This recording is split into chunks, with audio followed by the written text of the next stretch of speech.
We should be live. I want to make sure the sound works. So give me one sec. We're going to do this as a loose start today. As usual. Unlike our usual professional crisp starts. I know. Oh, I put the tab muted.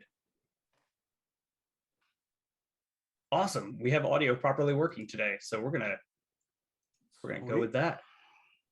All right, we're live. Okay, cool. So welcome. It's another Glasshouse session. We hold these sort of sessions just to expose some of the thinking that we as a group of peers and colleagues have on sort of more advanced cyber topics, hopefully without the usual sort of like confusion and lack of clarity. The one thing I should mention, of course, is that everyone here, their opinions are their own, do not represent governments, employers, companies, organizations, etc. And that's it. So we'll start it up. There's a few topics to start off with. For example, even though the like Facebook, Google, and Apple have tremendous power as companies, they folded completely as soon as Russia applied a small amount of pressure, showing that even though companies are powerful, states still kind of trump that power. So I think that's interesting. Also, we could discuss the Epic hack, which is epic. JD wrote an excellent paper, which I have yet to read. So there's not much I can say on that. And yeah, apparently there's something about the DOJ. So let me shoot it over to anyone. Does anyone have any comments on how Russia has twisted the arm of companies as powerful as states? Well, I don't know about the particular focus on Russia. I've been bitching about this from the perspective of China doing the same thing, which made a lot more sense, right? Like, I was upset at the way that Apple handled the whole Uyghur zero-day targeting.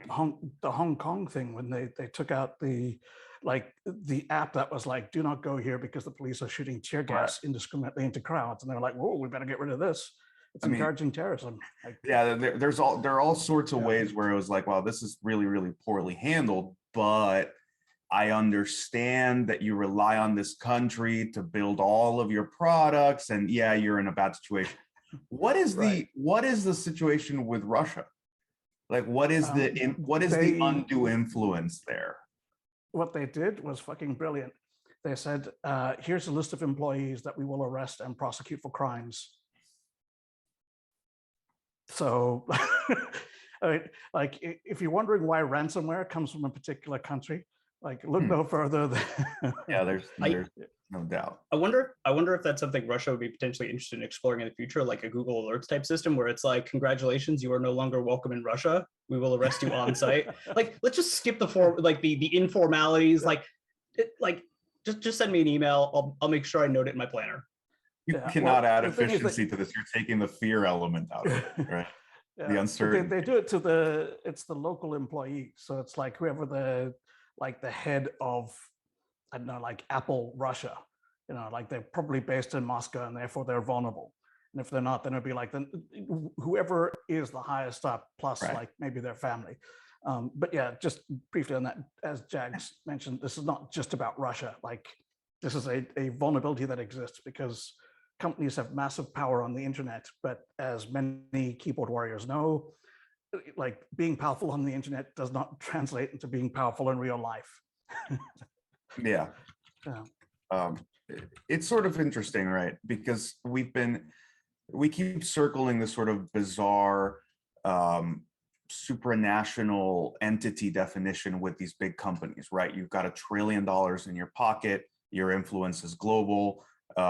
It's clear that entities like the EU can't quite regulate you the way that they think they should be able to, but then you get to some of these more, old school tactics, and all of a sudden everybody kind of freezes. And we used to have similar situations. We still have similar situations with countries like Mexico, for example. Like we always talk about the conspicuous absence of research when it comes to threats from, Israel, the U.S., whatever. But nobody talks about Mexico either, and that's very plain. It's like very simple. Like nobody wants to mess with whatever folks they have in Mexico, or whatever vacation they had planned in Cancun is not going to get. It's not going to go well with that, right? So that's clearly what NSO needs to do. Is they need to open a resort for the Toronto people, and then they'll have some leverage over them. This is black cube thinking right there. Right. Just give them all free first class tickets to go somewhere nice, and then be like, by the way, you're just improving upon their strategy for this. Yeah. Since NSO got mentioned, I mean, I'll be honest, I can barely keep track of the amount of revelations that have been coming out about NSO. I'm trying to keep up with it, but just the sheer amount of things that keep popping up is sort of fascinating. So I'll take the other side of that as well. Like I really enjoyed watching them come out. However, I have a lot of questions regarding some of the analytical methodology that's going on. Like there's distinctly entities like I 100% trust, like stuff that I see from Citizen Lab, like that's solid research, and I know they do a fantastic job and have good quality standards. But the challenge that I'm running into is so much of it's being done without the ability to do that validation. I understand that like nobody wants to share, POCs for the Apple 0 days, and most folks don't have them, but part of this work is being able to validate it. Well, it's a reason we're confusing, because we have to rely on fucking newspaper reports, and the newspaper reports are like as hard as it is to like verify something when all you get is the technical report. That's sort of it's couched for laymen. When you get someone rewriting that for a newspaper for the average reader who's over 65, like everything vanishes. There's just no coherence at all. Like today's thing about how the Pegasus was found on, like traces of Pegasus were found on phones, full stop. There's no evidence the phones were hacked, full stop. How can both of those the nuance doesn't translate very well in any of these situations. And frankly, it made me very nervous about the reporting about the list in the beginning, because I was like, look, I believe in Citizen Lab and Amnesty Tech, they do great work.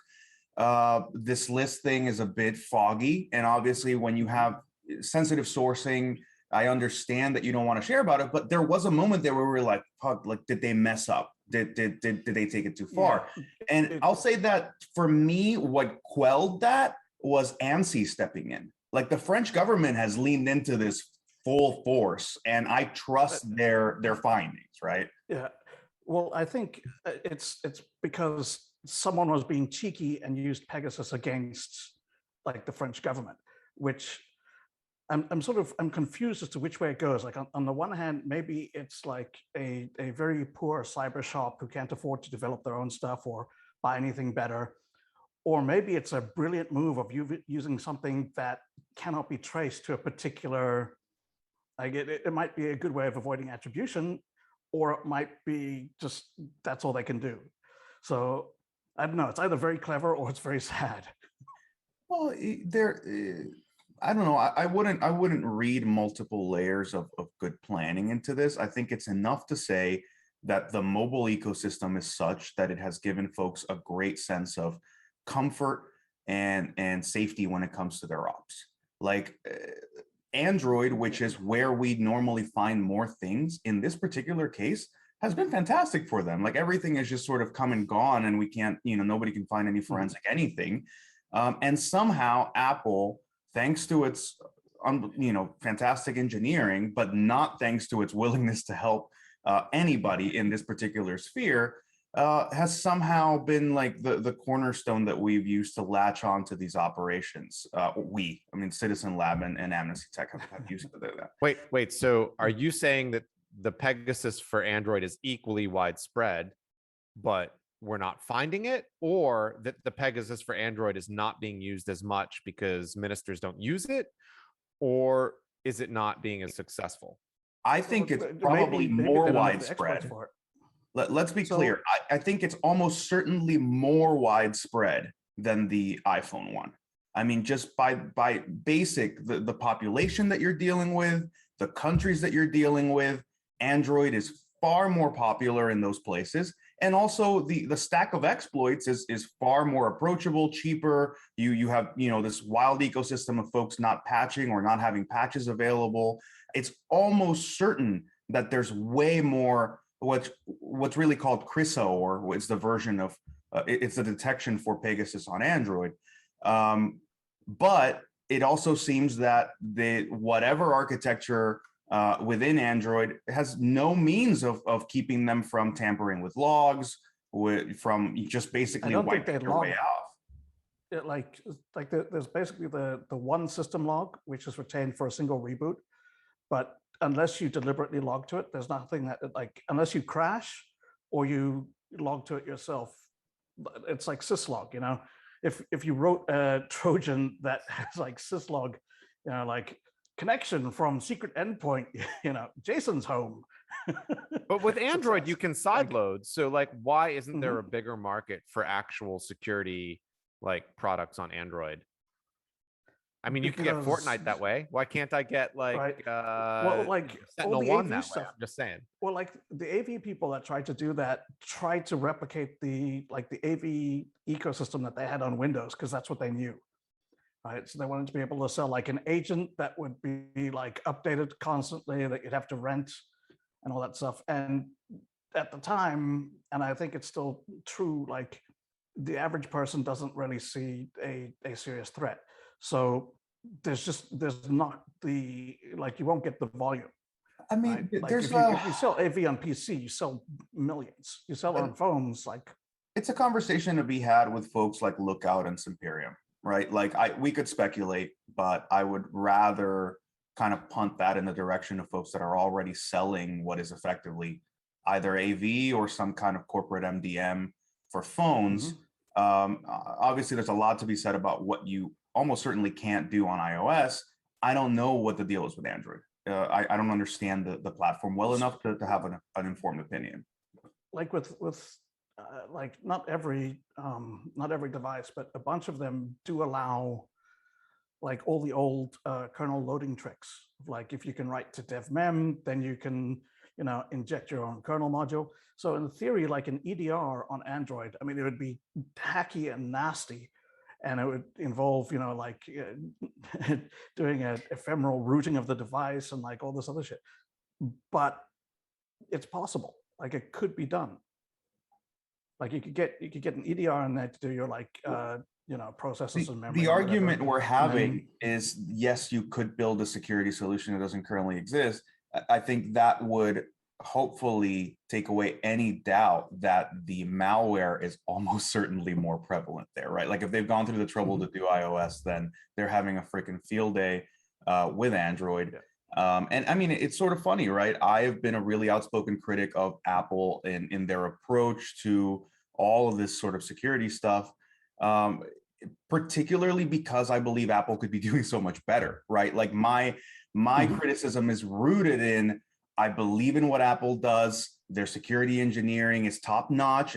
It shows. I'm hearing about iPhone 6s that have traces of Pegasus and have somehow kept that, right? There's a lot to be said about what Apple has built into their platform. But there's also this glaring, they have made themselves the sole arbiter of security on the platform, and they've chosen not to look inside of the platform at all.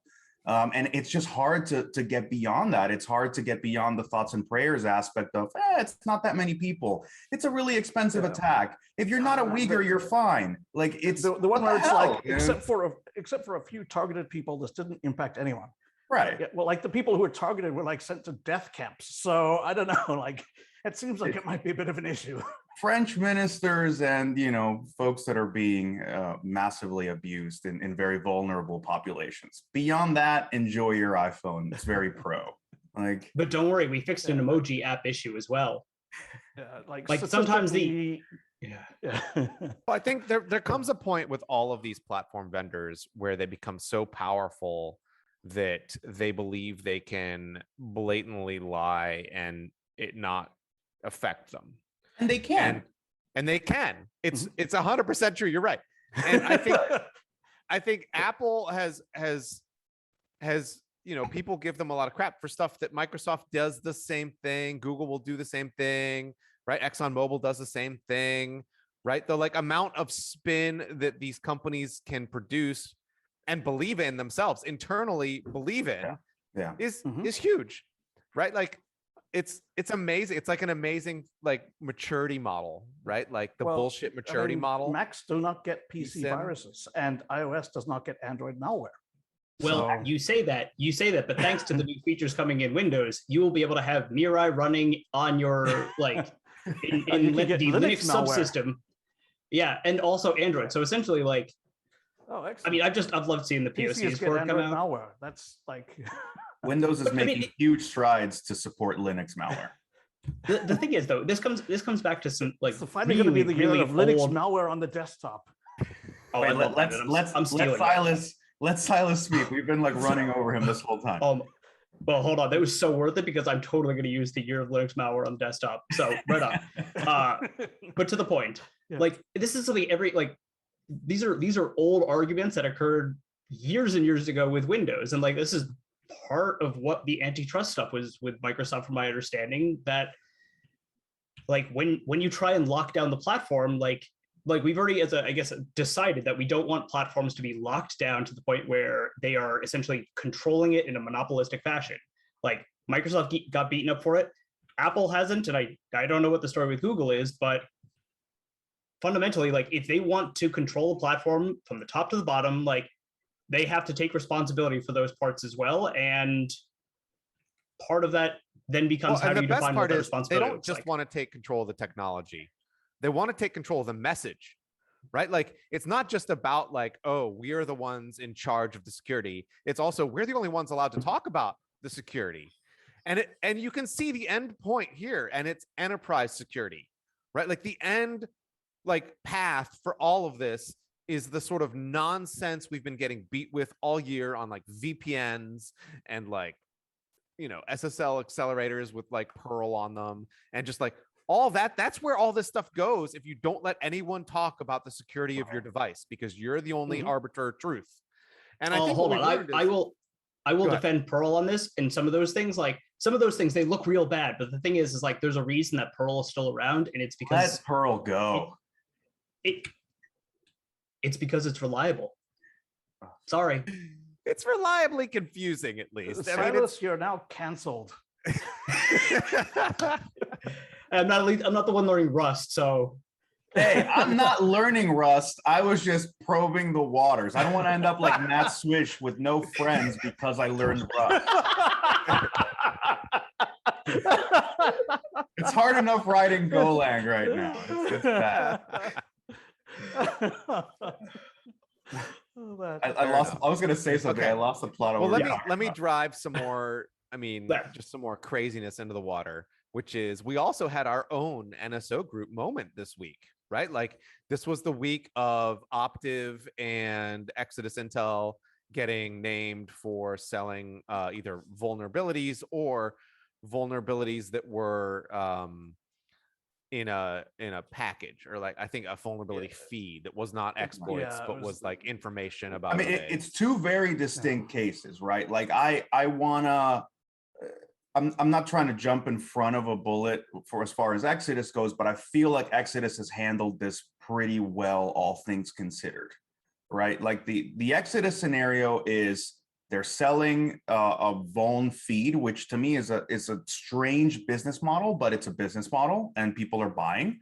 And it seems that somewhere between Exodus selling the stuff and, you know, fuzzy gray area with their customers, exploits were popping up on the other side of that pipeline, right?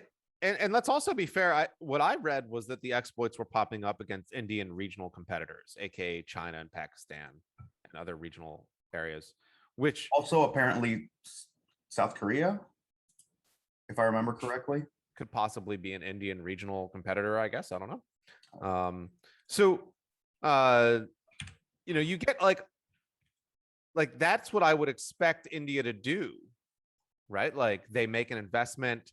If you came to an agreement with India, if you as the United States were going to give India some exploits, part of your agreement would be you then use them against your regional competitors and not against United States interests, right? Like, fair enough in some certain sense.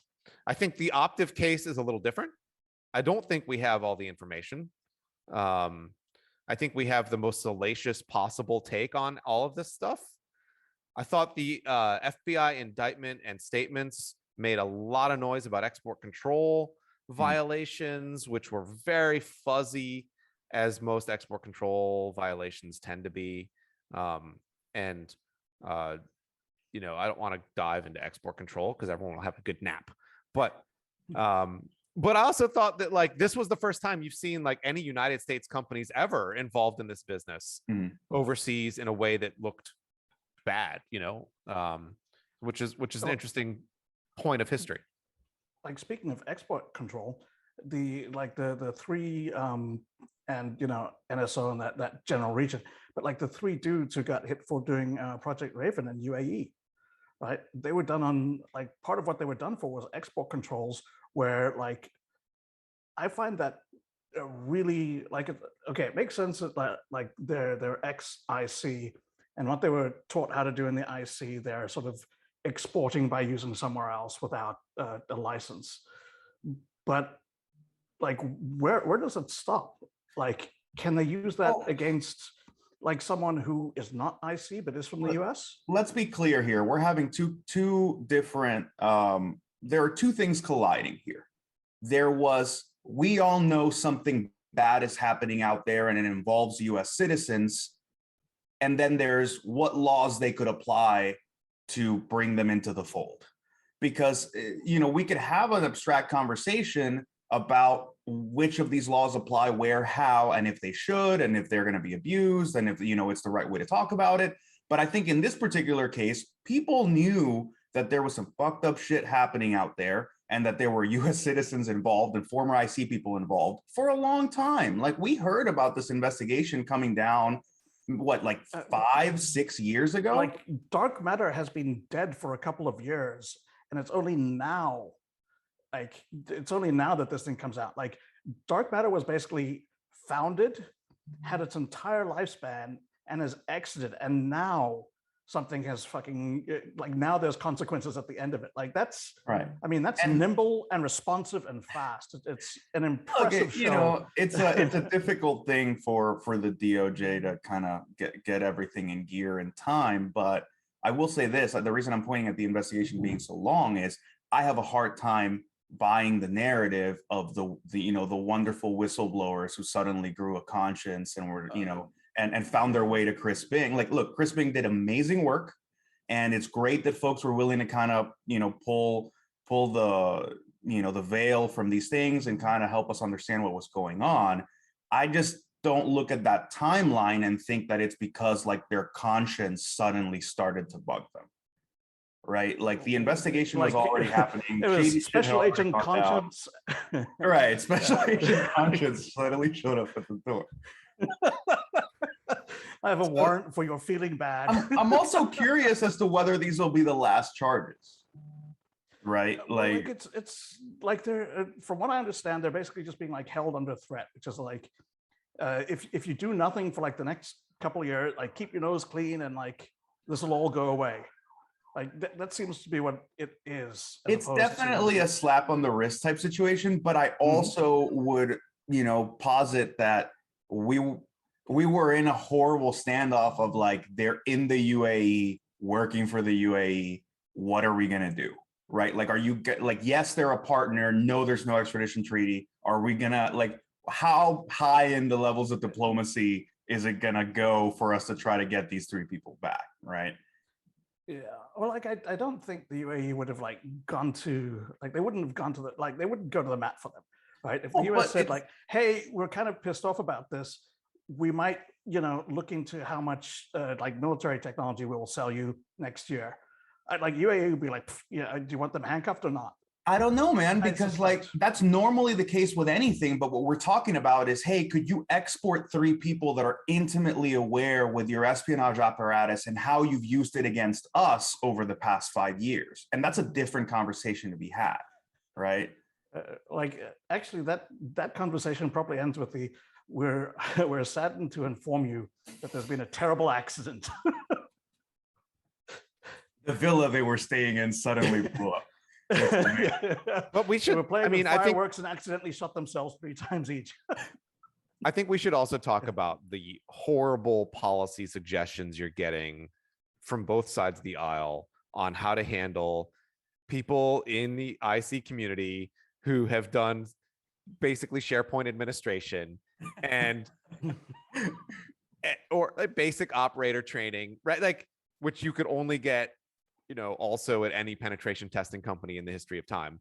And what they're suggesting in terms of like sort of repercussions for this particular messed up FUBAR operation, right? Like one operation goes FUBAR, we got Congress people being like, I see people need to never leave the United States again, right? Like because that it's is what really we're hearing. easy. It's really easy to recruit as is. So now you've got like Exactly. recruitment, Right, you've got getting right, right. clearance, Fantastic. and you can Lifelong never work in the obligation. industry or leave the country.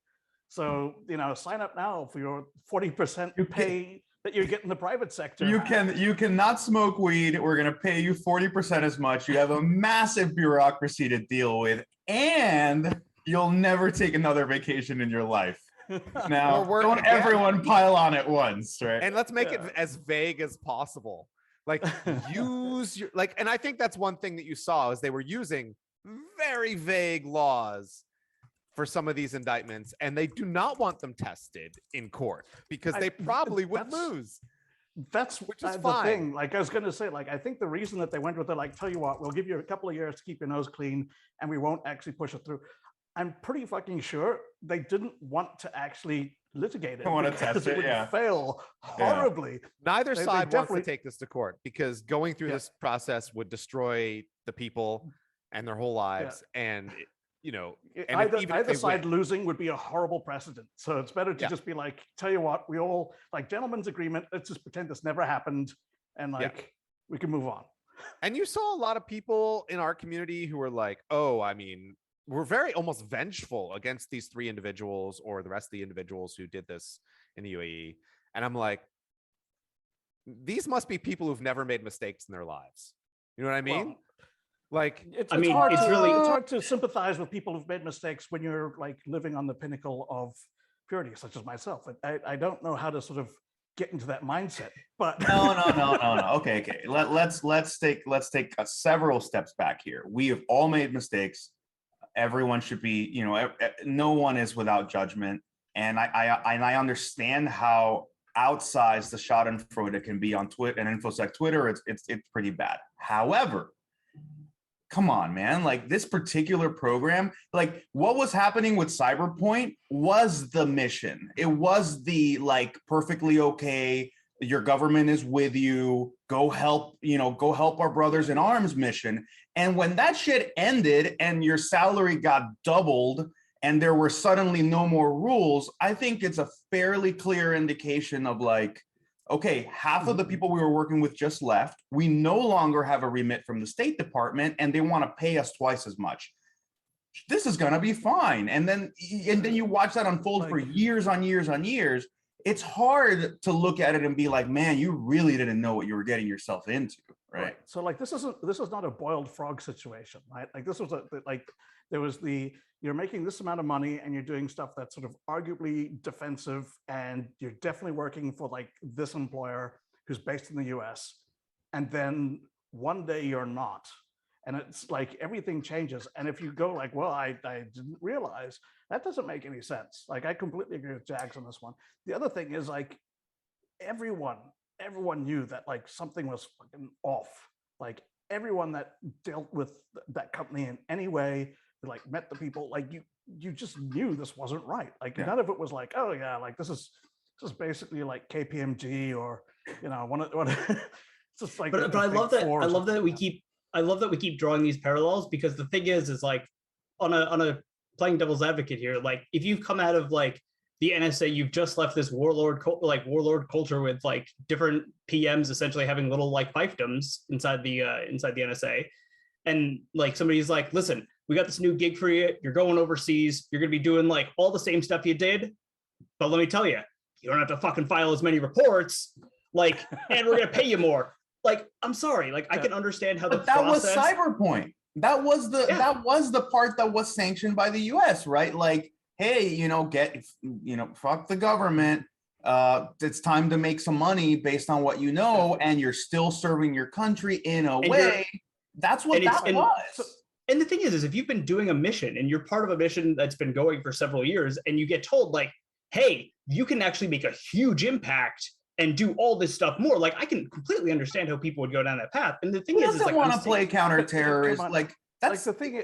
I read an interview with someone who was there at that like switchover, and he says that like everyone was saying, this is dodgy as hell. This is really weird. What do you guys think? This doesn't feel right. And some of them were like, yeah, it doesn't feel right, and they fucking left. And some of them were like, like, it doesn't feel right, but it's worth a lot of money. So the thing is also like it's now turning further into like a bit of a mess. And the thing is it wouldn't surprise me if we see some of these things have like this cycle and this entire incident repeat itself, and somewhere else or some other way. Almost certainly. I will say I do feel a little bad for ExpressVPN. I'm normally not I have a lot of distrust with VPN services in general. Nothing against them. They pay for a lot of YouTube stuff, but again, like to imply that he's working there and in some way still like essentially he's now working there and there's some sort of like deep undercover plot, I think is really unfair to them. Well, what's interesting, Silas? It's not the like first they're time on their own. It's like not the shitty on their own. It doesn't need this guy to make it. There's a corollary. So I've been doing a lot of hacking team research on the side with Lorenzo and like working on some stuff. There's a corollary because three senior people within hacking team left and started a blockchain analytics company that got bought by Coinbase. And that was a great payout and this sort of entirely different business and presumably an entirely above board business, but the blowback they got just because those people were involved, Coinbase bought the company, they folded in the team, and they kicked all of them out. So like there's already something to be said for, you kind of got that radioactivity on you regardless, right? Yeah, like these guys get tainted, and I don't know if it's necessarily fair. Right, like some of the guys at hacking team were probably not ethical, but some of them were like the system administrator who was just doing a job. Like he was the cousin of someone else. He got hired. He's doing his thing. He doesn't really have a lot of say or whatever. And it's like the rest of his career should not be like, remember when you were 19 and you took that summer internship? Dude, yeah, you're not hired. That's life. That's life in the NFL for everybody, right? Like think about the people who worked at Norse. Think about the people who worked at McAfee. Like there are so many ways. I'm not going to even mention Kaspersky. There's so many ways that you can just go into a legitimate job. I don't know that have we ground would shift talk to around anybody who worked at Kaspersky, but I've never. Kaspersky. Do they even like?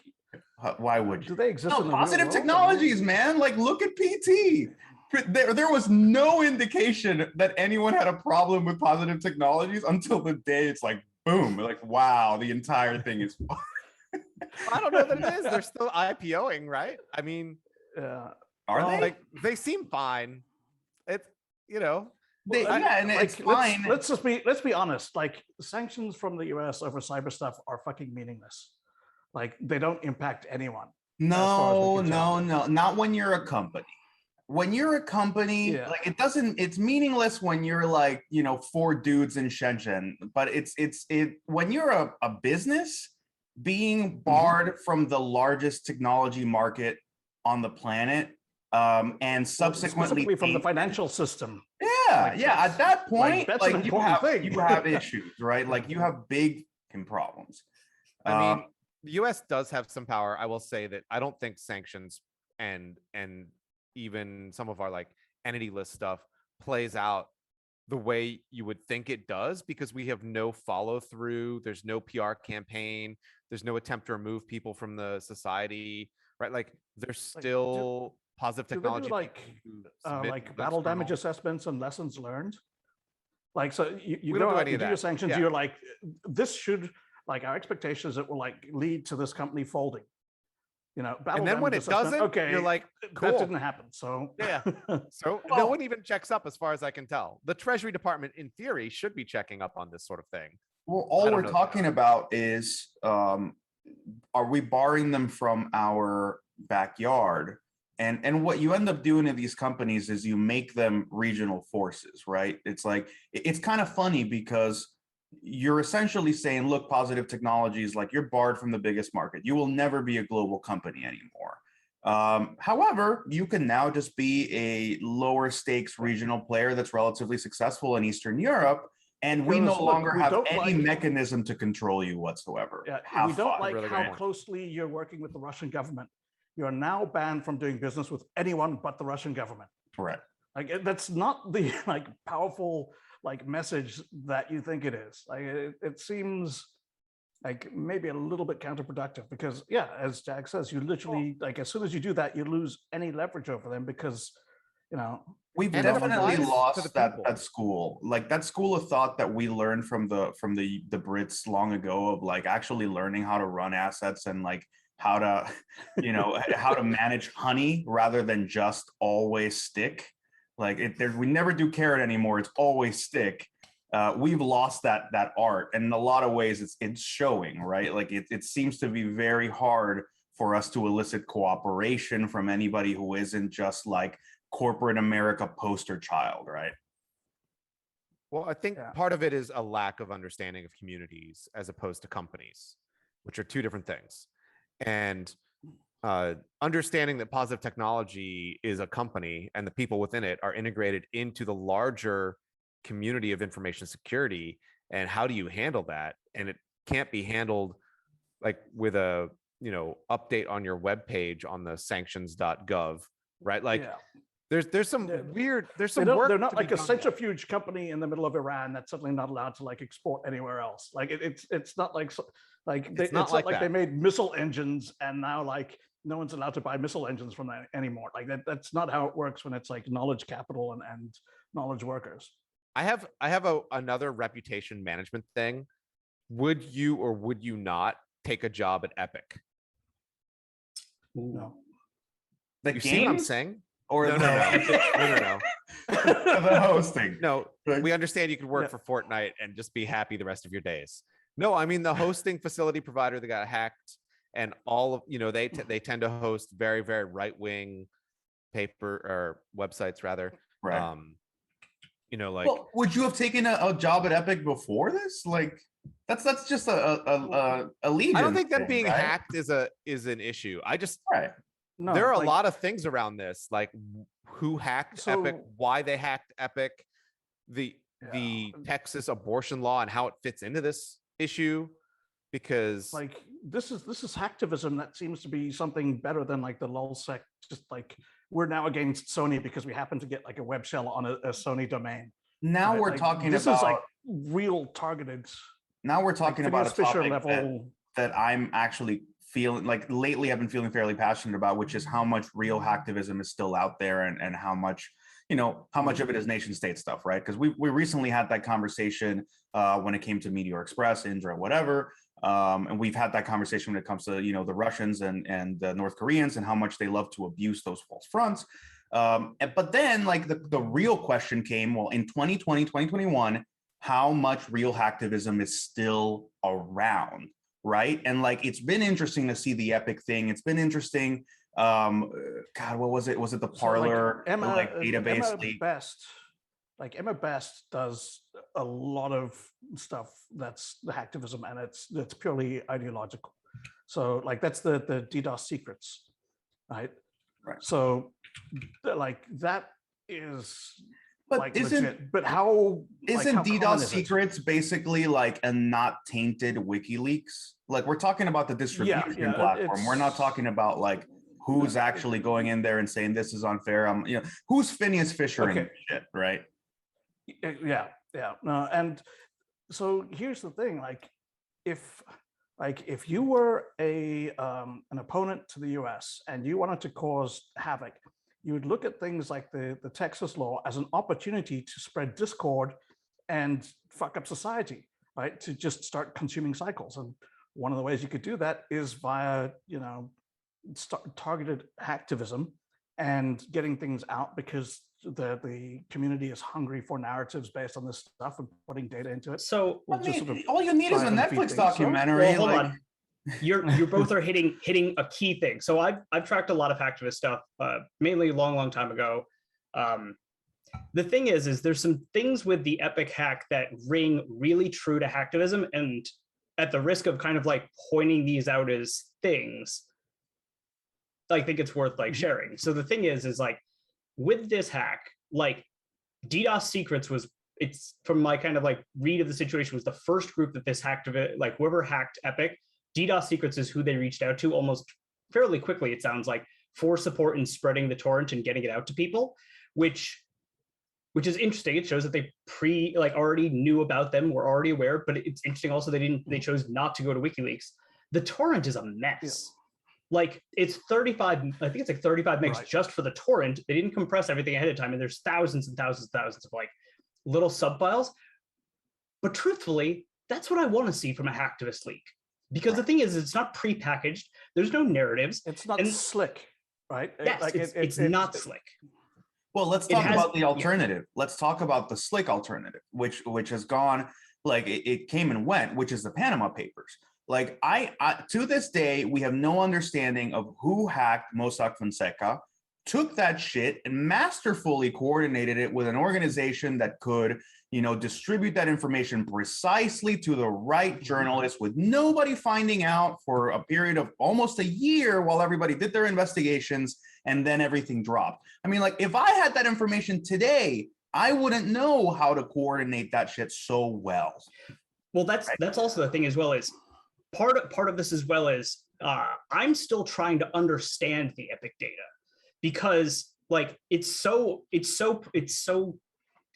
there's so many different databases, and trying to figure out which system ties to which databases were actively used, which databases were just like, I threw this data in so I could parse it with SQL Workbench. Like there's not an easy narrative. With the Panama Papers, like a lot of stuff like that, and some of the other leaks that have been assessed to be possibly nation state, like the leak is a presentation of the story and the narrative.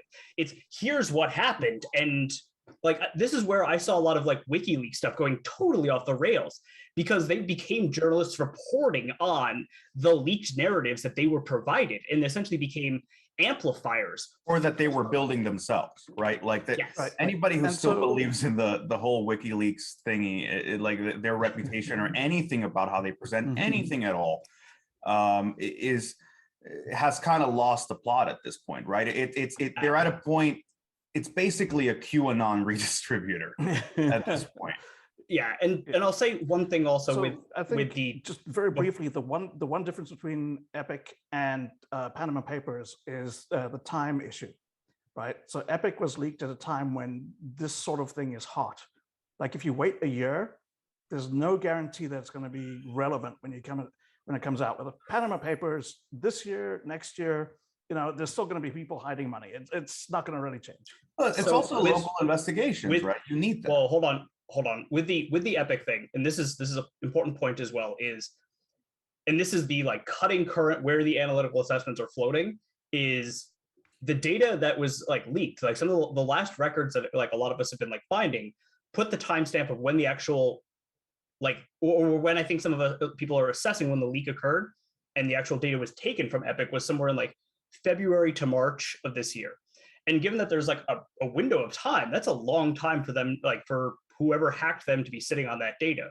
That said, Rob Monster has said, the CEO of Epic has said that like they think it potentially could be like a backup server or some deprecated infrastructure somewhere. So it's possible that this was old infrastructure, but there's still open You analysis hack on going old there. data, basically. Yeah. Like there's that possibility. Exactly. Like, I think so without getting too wrapped into particulars like Epic or Panama Papers, I think the larger question I want to is bring up how much another of it. hacktivist or like if we're on hacktivists, I want to bring up cyber partisans in Belarus. I was just going there. So yeah, you're right. I was literally just going there. Because like at this point, we like the question is how much real hacktivism are we seeing? And I'm not casting any doubt on the Epic bit. I'm not even casting doubt on the Panama Papers thing. I think it's just weirdly coordinated, but you know, these things happen in life and who knows how the hell that went down. I'm not trying to like support Putin's narrative that this must have been the CIA deciding to screw everyone in the process of screwing him. You know, yeah, like, I don't think the CIA would be like, okay, can we put this on a hellfire? Well, yeah, can we just like, anyways? Can we just throw someone? Yeah. I thought their job was just to sell crack. Oh, the CIA. Oh. KGB narrative. Going through the data, KGB narrative still alive to this day. No, so the whole point being, right? Like we are no longer sure where and how much real hacktivism is out there. And anytime we do see hacktivism, there's still a lot of suspicion. Like I think anybody who buys into the narratives right away, it kind of has issues in their analysis. But then you have Belarus cyber partisans, and like that looks real, right? Like it looks real to me. The thing is, like, not only does it look real, they're earnest. Like, you get the feeling that these are like young guys who just like so believe in this thing, and it's sort of painful to be like, my God, was I ever that young and dumb? Well, because the cracks are showing. I think that's precisely the point. It's not a polished operation. They're willing to admit at how much they don't know, right? Like, we don't know who the targets are, so we're going to go talk to these other dissenters who are part of the government and say, hey, we have some skills, where should we be going? And it's stuff like that you're missing from other operations that make it really suspicious. It's like, how the hell did you know that this was one company that was like moving RGC guards and like, you know, laundering money for the Iranian regime? It's like, how did you know that? How you didn't hack every organization in Syria? Like they've got a bit of a sense of humor as well that I think like only the UK would be able to put into operations, because one of the things that they did was they broke into the police and they destroyed the database that's used for sending out fines. So no one has had a fine from the police since July. That's nice. And like, that's not the sort of thing that like someone would do if like you wouldn't just sort of do that as an aside, because the way that they have announced it is very, very confusing. They used Belarus slang. So they would say to reporters, no one is getting chain letters anymore. And reporters would be like, okay, no more chain letters. Cool. But like, that's the slang for that's proper hearts and minds shit right there, right? Yeah. Like you don't have to deal with fines anymore. That could be overridden by a foreign interest, even here in the United States, right? Like if they do that in the United States, that's like an act of racial justice. You put up like the right Twitter feed, et cetera, et cetera. You could totally do this. And I think states people underestimate how sophisticated they are at pretending to be hacktivists, right? So like our understanding of the whole space, the whole spectrum of hacktivism and hacking is all we know is that it's wrong at this point. All we know is that it's off. Yeah. It's because I think we're seeing sort of like the extremes. We see the ones that are like like a Gucci for two, where it's like, yeah, okay, like you're not fooling anyone.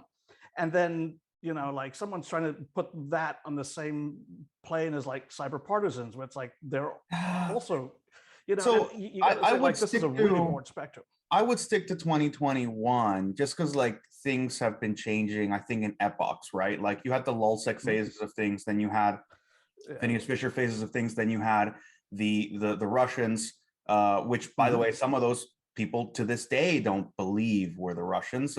Not just the people that are brainwashed or part of the Q cult, but rather like there's people who still think like, oh no, like that was a legitimate local effort in Belarus or whatever. So this is a thing that you're getting at that I want to drive at, which is that how come even though we know that hacktivism is abused, it still carries so much credibility that it's worth doing?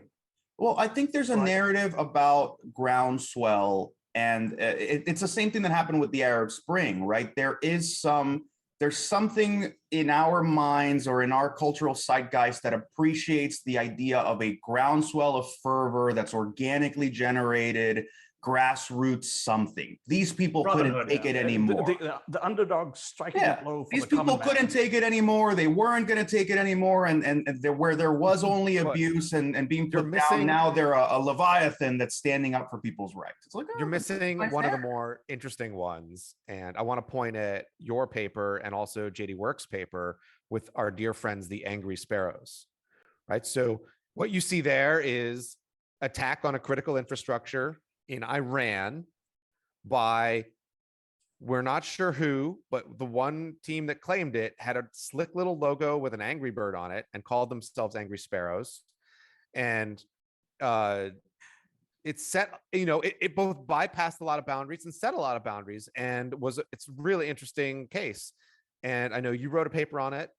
I mean, it kind of shows that I'm not familiar. I haven't read the JD paper yet. I have it on my queue, and like it shows that I don't know the Angry Sparrow's name, right? Like for me, it was it was Indra and it was Adilat Ali. Like for me, Meteor Express, that was the name I gave it. Like I don't know the Angry Sparrow's reference yet, and I have to catch up with JD's work because I've been waiting for it. But I think that's also something that's really important to note. And my kind of like running assessment for a lot of this stuff has been like after the Phineas Fisher phase, like during like part of that as well, like in that time frame, like I believe that a lot of the hacking, like hacktivist activity moved to being a more like regional thing.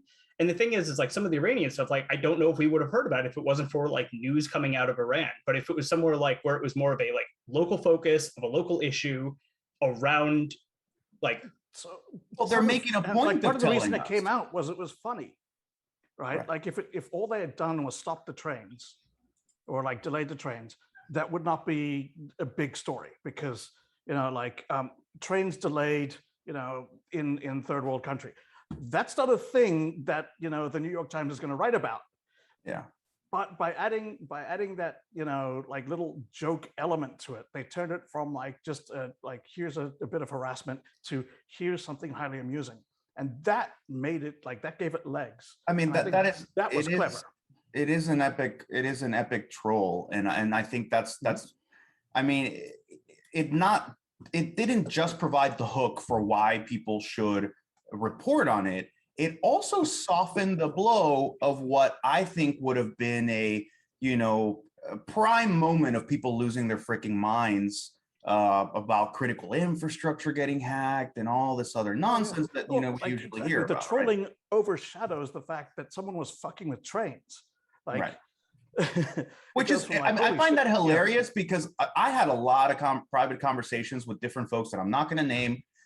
When I first started looking at this, who were waving me off of it, saying, "Oh, this is almost certainly the U.S. This is almost certainly Israel." I'm like, let's take 4 steps back. If it was the U.S., which I under no conditions think that it is, but if it were, I love my country, but you're telling me that we're going out there and just like fucking with trains and then saying, come at us, bro, afterwards. Like there's a conversation to be had there that I don't just whitewash on my passport, right? I think this needs to be just a thing that's more solidly said. The thing is if you're in a position to know, if you're part of the operation that's involved in this, like say you work for, unnamed three-letter entity in the US, you were actually behind the hack. And like, Juan, you're talking to folks and they're like, hey, I need you to stand down on this, like, just move along. And but if you're in a position to say that, like, fine, like, because But the thing is if you're like, this could be US, like, you're doing a fucking disservice to people if you're walking away from incidents because of that's the peanut gallery. Like we deal with these people all the time now, and it's usually the same folks that get mad at looking at classified slides that are 10 years old or whatever. It's like, just move along. That said, we're researchers. The whole point of it is like, you need to do the research and then make an informed decision. You don't just get to look at it on its face and be like, I'm not going to touch that. What would scare you more? Well, like, here's the thing. Here's the thing is like, if it was the US and they made this big public thing, they would have done it with the expectation that it would get looked at. It's not like something accidentally leaked and, you know, like a secret fucking program has now been like made available to the public. Like that's like, they're not like, oh shit, our tradecraft is going to be like, Which, by the way, stolen. that's something that didn't get touched on at all. The malware is a disaster. Like they it's fully in English. Like all the debug strings are in there. They fucked up a bunch of different ways. And by the way, the English is perfect. So and that's not my way of saying this is the US, but we were just talking about a US trained hacking group in the Middle East that has a lot of tooling left over. I'm not saying it was them. I'm just saying we're not having a complete conversation about this. Well, I want to point out as well, and this not to insinuate in any way attribution on this, but my boss is in Germany and his English is better than mine by leaps and bounds. Like by comparison, like my English level is the American education system. I mean, yeah, which is why he corrects my spelling and grammar. Like, yeah. So we got a hard stop though in 5 minutes, everybody. Just a quick heads up. I just want to go around. You ran over Dave. Let Dave speak. Look, I just want to do a quick survey. What would actually scare you more? That this was the United States or that this was a hacktivist group named Predatory Sparrow? You know what? It would scare me more for it to be the US. I would think that because I would think that it would scare me not because of the capability, but because of the operational decision making, and like clearly something's going on where a lawyer is going like, yeah, you know what? Fuck it. That sounds fine. Fuck around with commuter trains. I don't see a problem with that. I keep expecting for us to run into Cyber Command at some point, and I keep expecting it to be lesser tooling than what we're used to with the NSA and CIA. I think what would scare me is for this to be Cyber Command and be like, wow, this is really shitty. Like, we need to have a conversation with Cyber Command. Like, you guys need to get tracked together, right? Yeah, like my first malware. Yeah. I will let you read the JD Works paper then, because I think he also makes a case that many of the things you saw in there were on purpose and not mistakes. Well, so I haven't read the paper yet, but the point that I keep trying to make, particularly, you know, in friction with Checkpoint, because they kind of took it in a whole different direction, is I think we came in at just the wrong time for them. I think they were handing off from one hacktivist persona to another, and we injected ourselves right in the middle of that timeline. If you look at it, there's a cohesive narrative and set of hacks and disclosures happening under the Indra banner. Indra dies, they stop posting. Then a month goes by and they start recompiling the malware without the Indra references. And then we start to see the trains hack, the Elven prison hack, like these things start to pop up on the other side. It's like, there is very much this was a persona for this set of ops and this is a persona for that set of ops. The contract ran out for the first one. They had to wait a while for purchasing authority and then they could start again. Look, it's almost like analytics are really hard is kind of where we came to. I think throughout this conversation, in terms of like a common thread, is that doing this analytic stuff correctly and getting any actual truth out of it is really difficult. Can we get a Belarus cyber partisan in the next call? Can we, you know what? How cool would that be? I'll check with some of the people. Yeah. We'll start emailing we'll start emailing them. Yeah. Well, the thing is, like, they have like spokespeople that do actually speak, and so. Well, I did see some very not charming Belarusian former government officials who were the guys providing the targeting give like an hour-long talk. It was very charming, painful. But yeah, I'd love to talk to some of the folks on the cyber partisan side, right? Okay, so I'll speak to some of the reporters who've spoken to them and see if we can get contact. This would be pretty wild if we can make it happen. So I think with that though, we're gonna have to. Yeah. I think the plan is that we're gonna do this again in October. So. Yeah, we're trying to at least do once a month. We sucked in August. It's been, everybody's been really busy, but thanks for everybody who actually shows up despite our really unpredictable scheduling. And that includes the speakers, because like trying to get this together is quite hard sometimes. But yeah, we'll try to be a bit better about it. And you just need to harass Silas and the Grog and Dave, but not me, about making this happen. And we'll figure this out.